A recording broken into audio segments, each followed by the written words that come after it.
There are places on Earth that are etched into the human psyche: Rome for empire, Athens for philosophy, Jerusalem for faith.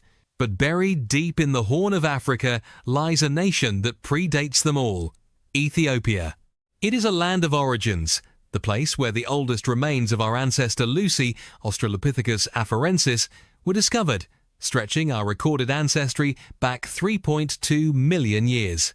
It is the country that gave water to the Prophet Muhammad, that housed the Ark of the Covenant, and that wrote its own alphabet when Europe was still in the Dark Ages. And yet, paradoxically, it remains one of the least visited countries on the planet.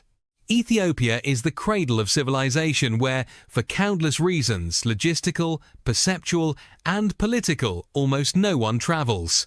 To understand Ethiopia is to rewind the clock of human existence. The Great Rift Valley, which slices through the country, is often called the cradle of humankind. It was here, in the Afar Depression, that paleoanthropologist Donald Johanson found Lucy in 1974, proving that human bipedalism began in this soil. Beyond prehistory, Ethiopia is the site of the Kingdom of Aksum, a naval and trading superpower that rivaled Rome and Persia. The Aksumites built towering obelisks, stelae, that weigh over 500 tons, a feat of engineering that modern cranes still struggle to replicate. In the 4th century AD, Ethiopia became the second country in the world, after Armenia, to adopt Christianity as its state religion. This gave birth to Lalibela, a medieval wonder. In the 12th century, King Lalibela attempted to build a New Jerusalem after Muslim conquests blocked pilgrimages to the Holy Land. Instead of constructing stone buildings on the ground, his workers carved 11 monolithic churches downward into solid volcanic rock. The Church of St. George, shaped like a cross, sits 40 feet below ground level, surrounded by trenches. It is an architectural miracle that rivals the pyramids. Yet, while millions visit the pyramids annually, Lalibela sees only a fraction of those numbers. Why does the world ignore such grandeur? The reasons are multifaceted. First, there is the famine fetish.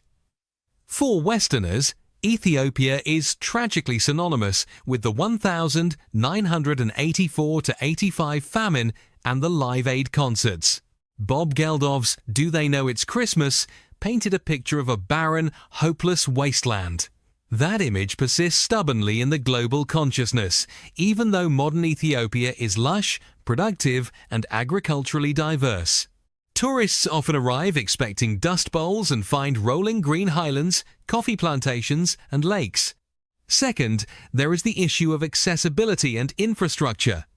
Ethiopia is not for the lazy traveler. It lacks the smooth tourist highways of Europe or Thailand. Roads are winding, potholed, and frequently blocked by landslides or livestock. Getting from the northern historical circuit, Bahir Dar, Gondar, Lalibela, Mekelle, to the southern tribes, Omo Valley, requires days of bone-rattling bus rides or expensive internal flights. The Ethiopian Airlines network is excellent, but the ground logistics remain arduous. Furthermore, the country uses its own calendar, 7-8 years behind the Gregorian calendar, and its own time system. Starting at dawn, 6 a.m. is called 12. This cognitive dissonance can bewilder even seasoned travelers. Third, recent political instability has erased decades of tourism gains. The brutal Tigray War, 2020-2022, devastated the northern regions, damaging ancient churches and closing UNESCO sites. While the fighting has ceased, the international media coverage scared away the market. Consequently, even today, when peace has largely returned, travel advisories keep Europeans and Americans at bay. For those who do travel to Ethiopia, the rewards are unmatched. Consider the Danakil Depression. Located in the northeast, it is one of the most alien landscapes on Earth. It is the hottest place by average annual temperature, 94 degrees Fahrenheit, though it routinely hits 120 degrees Fahrenheit plus. It is a land of yellow sulfur fields, green acid pools, and salt plains that crack like ice. At the Erta Ale volcano, visitors can stand on the rim and watch a permanent lake of boiling lava glow red against the night sky. It is hell on earth, yet breathtakingly beautiful. Fewer people visit Danakil each year than visit the summit of Mount Everest. Then there are the Simien Mountains, a UNESCO World Heritage Site, often called the Roof of Africa. Ras Dashen, the highest peak, towers at 14,930 feet.